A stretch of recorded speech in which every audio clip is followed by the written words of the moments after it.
Isang pinagpalang araw po sa inyo mga kapatid. Meron po tayong tatalakaying coins dito po sa ihahan po nating barya.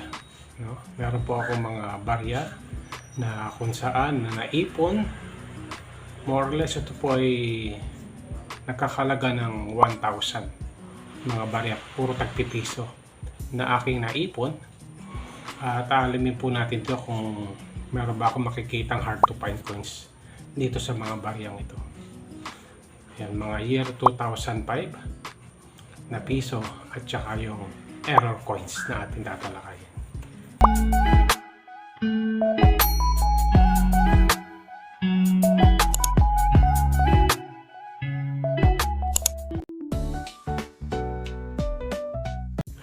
So ito po yung naipong kong barya dito po sa lalagyan ng ice cream.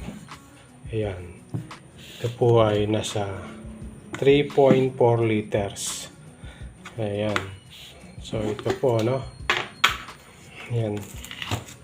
Mahigit kalahati, no? Na barya. Siguro nasa 2 litro po ito. Ito mga barya ito. Marami-rami po siya. So alamin po natin dito. Sisilipin ko lang po kung meron ba akong mahahanap na fine coins at mga error coins dito po sa mga baryang ito. Ayan. Tulad po nito 2009. Ayan, common coins.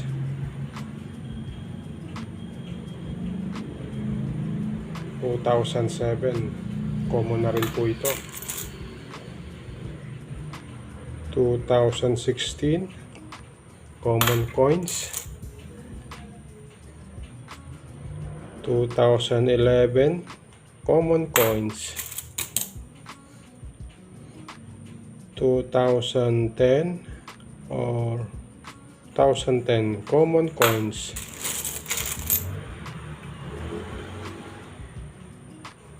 Common coins. Common coins. Common coins. Common coins. Common coins. Common coins.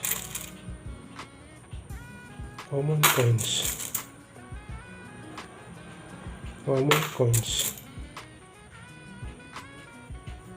Common coins. So, muli po, ito po ay aking sisilipin muna. Titignan ko kung may mga mahahan po tayo rito ng mga hard to find at error coins. So, bigyan niyo po ako ng time. Sisilipin ko muna. At after kong masilip, isi-share ko po sa inyo yung mga nahan kong barya dito po sa mga pisong ito. Maka-jackpot kaya tayo sa ating pag-hunt ng coins ngayon? Common coins. 2017 common coins.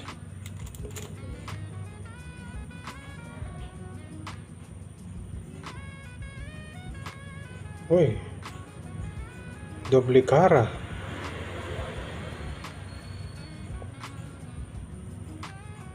Doble cara. So welcome back po mga kapatid sa aking YouTube channel. Kung makita nyo po ito po yung mga nasilip kong barya.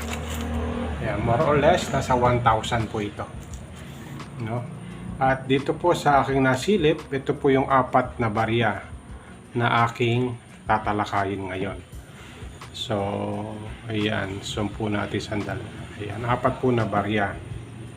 So unahin po natin itong nasilip ko po, itong 2014 pros po siya. Ayan, BSP 2014 pros. Ito po yung aking nahan, semi hard to find. Ito po ay nagmi-mintage ng 1.2% ayon po sa numista. Ayan, isa po sa mga nahan ko na barya. So semi hard to find 2014 pros. Ang susunod naman po, itong 2015 Pros din po siya.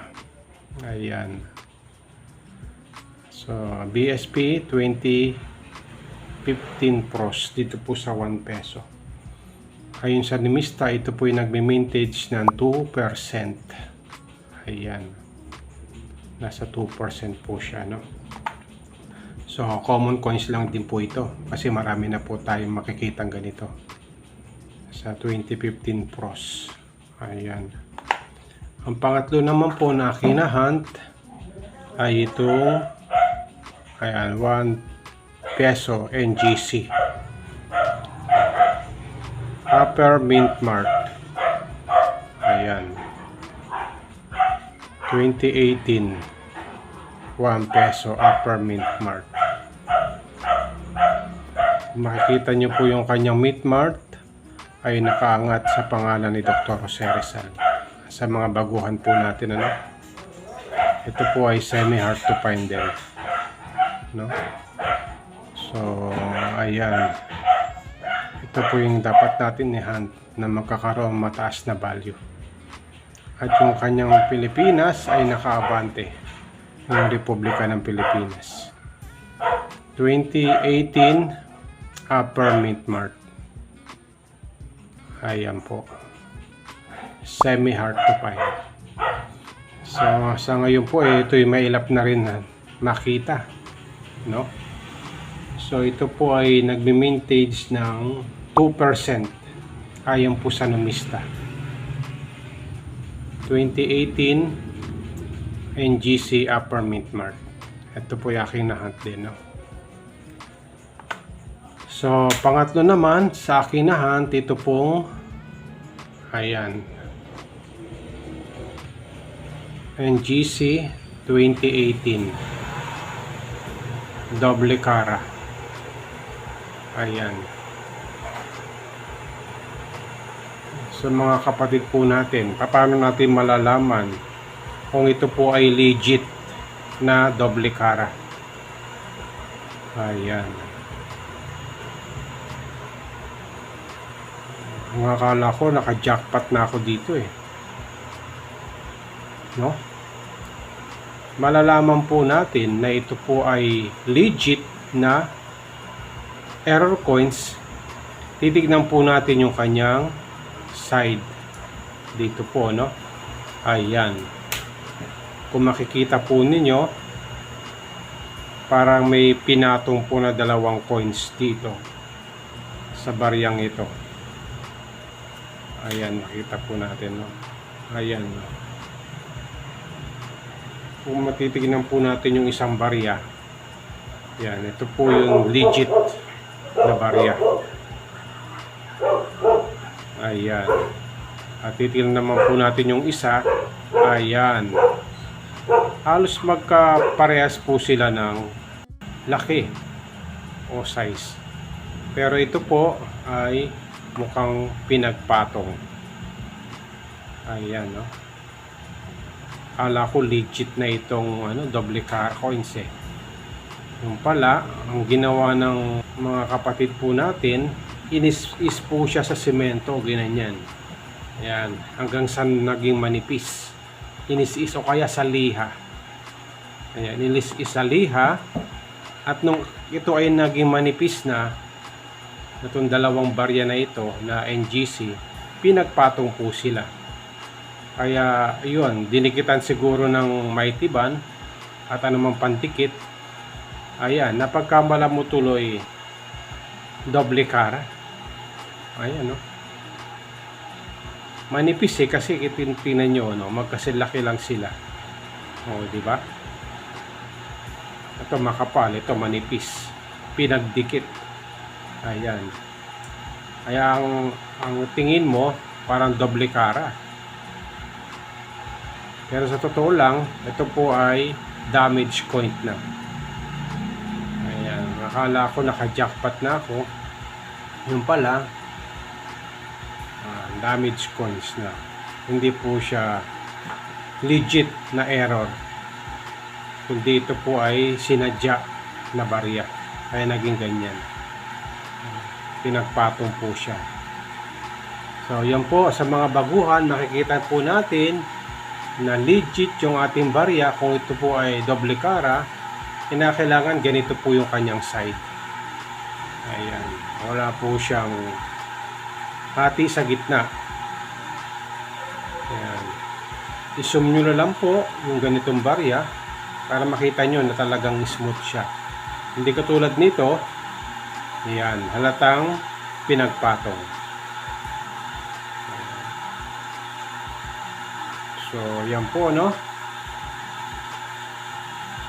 ang barya na aking natalakay.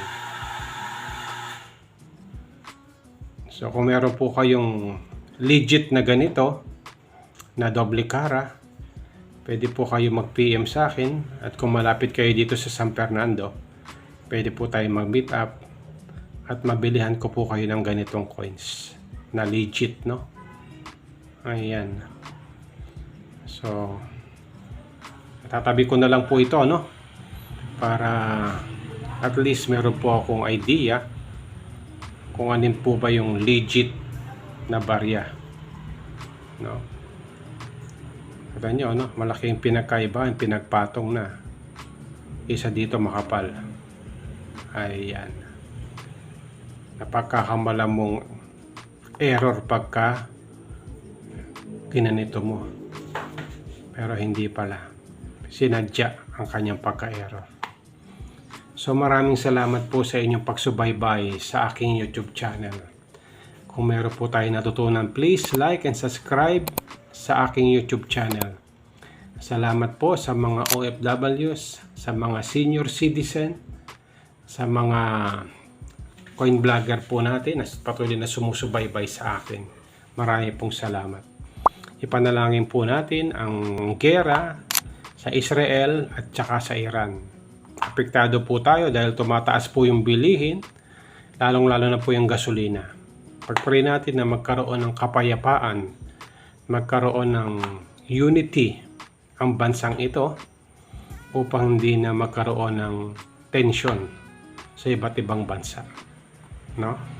Dalangin natin na magkaroon ng takot sa Panginoon ang bawat isa ng mga leaders na ating bansa, maging sa Amerika, maging sa China, sa Russia at saka Ukraine.